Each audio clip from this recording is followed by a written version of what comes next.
My name's Christina. Even though we live in a world of conflict, tragedy, and darkness, I have found that goodness, hope, and light are also all around us at the same time. Light and revelation are scattered all among us. Everything and everyone who persuades us to be kind, loving, and full of good works comes from God, no matter what our religious or non-religious persuasion is. There is light in all of us, and I can learn from each of you. I have had a growing desire to increase my faith and to increase God's light in my own life. As I've contemplated my experiences and my desires to increase light within me, the idea came to mind that, I could visit other denominations and religions and have faith-promoting experiences with those that I meet. This seems like a super fun and really helpful idea, so I'm going to do it. I'm going to be visiting a variety of congregations with the intent of harvesting light from others and gathering it into my own soul. I hope to strengthen my connection to God and my connection to others, as well as to increase my understanding just of where are people coming from. There's a lot of conflict in the world these days, and I think it's helpful just to understand where other people are coming from. And that's my intention, to increase light by harvesting it from others, to develop my own light in the process, and to create community by getting to know others and understand their perspectives. Another idea came to mind. I'm like, you know what? Why not make a little video series of this? I'm not going to be filming inside the houses of worship, but I will provide a review of, the goodness that I was able to observe as I entered these sacred spaces. So if you're interested in joining me on this journey, then please consider this a formal invitation to do so. We are going to go on a grand adventure.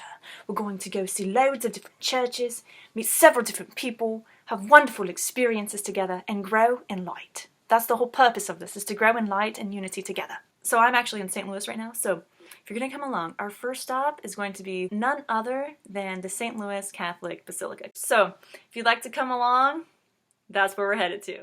We have A. Liz joining us today. What and roll. Okay guys, where are we at today? Where are we at? We're at the Basilica. Cathedral of St. Louis. Yes.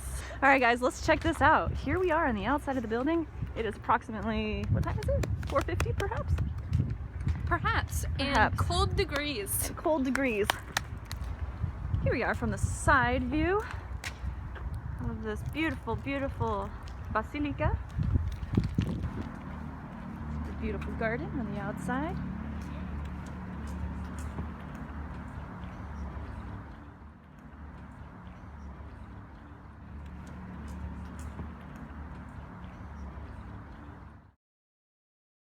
Okay, so this is the day after Mass. It's a Sunday morning. We went to the Saturday evening Mass. I will describe a little bit about what happened in the service. So as we enter the Basilica, there was organ music playing. It's beautiful. And then we go into the primary worship hall area, and there were several wooden pews. By the time the first 10 minutes rolled around, about 150 to 200 people were in attendance. In terms of demographics, there were individuals, there were couples, there were families, there were younger kids, through older people as well. At this particular Catholic church, this is the first time where I actually received a little handout, a follow-along thing. All the other churches I've been to didn't have this, so this was really nice. So we started off by singing the entrance hymn. Oh my goodness, it was so beautiful. Again, because you're in this grand building, this grand sanctuary with these high ceilings, this organ music just echoing all around you, and we all stood up, and then the priests and the young boys who were with the priests also accompanied them, and they marched in with the candles. Yep. And they were wearing all of the traditional garb. So then we sang the processional hymn, and then after that, the primary priest, he was at the front of the chapel at a stand, and he sang most of the time, and anytime the congregation was supposed to sing, he would put his arms out like that, and then we would most of the time just repeat what he just sang. And then so he was there, and then off to this side there was a tall podium, and at times someone would walk up there, and then they would read from the scriptures, and then they'd walk back down. And then the rest of the service we were standing, sitting, time for praying. So I'll just do a quick little rundown of what happened. So we recited several things together, sang a lot of songs. Again, this was the first Catholic church that I went to where the musical notation was also provided to us, which I really appreciated that. It made following along a lot easier. During the reading part, that's when the individual was up on that tall podium. And of interesting note, both of the readers were female, actually. Again, I hadn't really experienced that in other Catholic churches. Sang some more, standing, sitting. We had Holy Communion as well for those of the Catholic faith in good standing. They were able to do that, and that was pretty much the whole service. In summary, what we did was we just kind of followed the priest's lead. Whenever he wanted us to sing, we sang. When he prompted us to pray, we prayed. When he prompted us to kneel, we knelt. When we were prompted to reflect, we reflected. And it was really cool just to be surrounded by everybody all doing the same thing in unison.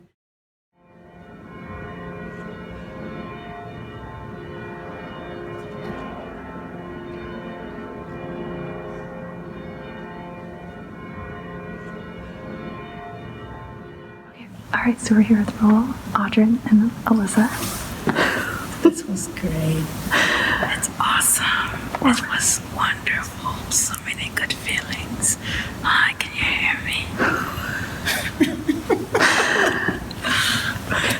Audrin, what were your takeaways, your impressions? I enjoyed some of the phrases and the prayers and other readings. I really liked the emphasis on Christ. We talked about Jesus Christ a lot. And there's one phrase, that Jesus is the best king. And I was like, yes, he is. I like that. Alice? I enjoyed watching everyone else really just feeling the spirit and loving all the prayers, and they all shook everyone's hands. I like the unity that they all felt together. Being here brought back a lot of memories of some of my time that I've spent in Catholic churches and other places. My last time that I was in Spain was actually during Holy Week, and I just remember feeling the Spirit very strongly as I saw the different processionals. And so all those memories came back while I was here. And again, kind of to Audrin and Melissa's points and Roel's points, the service really focusing on Jesus Christ. I just felt a greater sense of unity, like Alyssa was saying. And I really loved the singing. I just felt kind of a power outside of myself as we were singing, especially in this beautiful building with all of the sound kind of reverberating off the walls and everyone singing all together, literally in unison. There was no harmony written. And I just felt a big sense of an increase of certainty that, you know, God is real and Jesus Christ is our Savior. And that was kind of my personal takeaway, was that feeling of that.